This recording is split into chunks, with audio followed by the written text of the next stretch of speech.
Dalles 7, Sylvie Tellier éliminée, le réveil est tellement difficile ce matin. Avant de quitter l'aventure, la directrice générale de la société Miss France s'était confiée sur son expérience riche mais physique. Sylvie Tellier s'était tellement investie. Entre sa famille, l'élection de Miss France 2017 et sa collection de livres pour enfants Les Voyages d'Oscar et Margot, Sylvie Tellier a un emploi du temps chargé.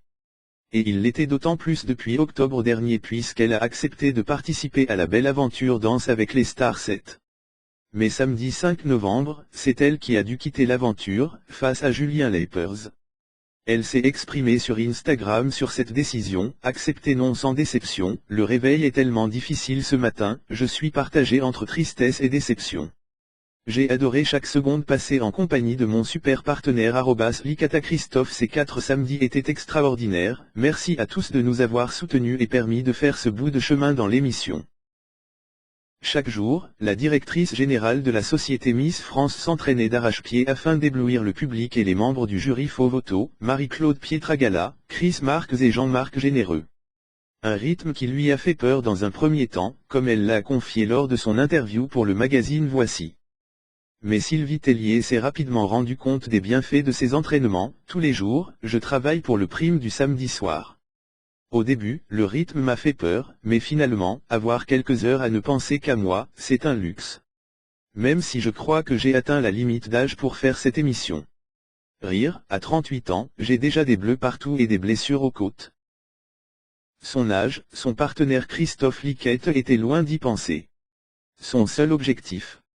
Mettre encore plus en valeur Sylvie Tellier sur le parquet de l'émission de TF1. Il s'était donc mis en tête de lui faire réaliser un booty shack sur le titre Let's Get Loud de Jennifer Lopez lors du premier prime, le 15 octobre dernier. Il est super. Il a été cash, je vais être honnête. Je m'attendais à quelqu'un de super rigide, en fait, tu n'es pas du tout comme ça dans la vie. Je pense que sur le premier prime, il faut révéler qui tu es. Donc je voudrais que tu te transformes en JLO. L'angoisse. Sylvie Tellier a pourtant relevé ce défi haut la main et n'est pas peu fière de ce qu'elle a accompli. Malgré certaines critiques, j'ai reçu beaucoup de messages de félicitations, j'ai reçu également des commentaires un peu choqués. Tant pis, j'assume. En tout cas, Dalles m'aide à prendre confiance en moi. Mais elle savait qu'elle ne pouvait y arriver sans Christophe Liquette et avait mis un point d'honneur à le remercier, à sa façon. En novembre prochain, Sylvie Tellier se rendra à la Réunion avec les 30 Miss régionales en compétition.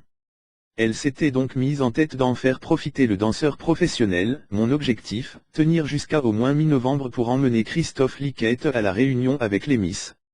Je veux lui faire ce cadeau, à défaut de pouvoir le faire gagner. Un bien beau cadeau qu'elle ne pourra malheureusement pas lui faire puisqu'elle a été éliminée hier soir. Sylvie Tellier tentait d'organiser au mieux son emploi du temps afin de passer un maximum de temps avec son compagnon Laurent, mais également ses enfants Oscar, 6 ans, et Margot, 2 ans. J'ai une nounou au top, un chéri qui s'investit et, là, pour les vacances de la Toussaint, ma maman a pris les enfants. Mais quand ils sont là, il est impératif que je sois à la maison à 19h30. À part quand je suis en région avec les Miss, je ne manquerai l'histoire du soir pour rien au monde. L'intégralité de l'interview de Sylvie Tellier est à retrouver dans le magazine Voici, en kiosque vendredi 4 novembre 2016.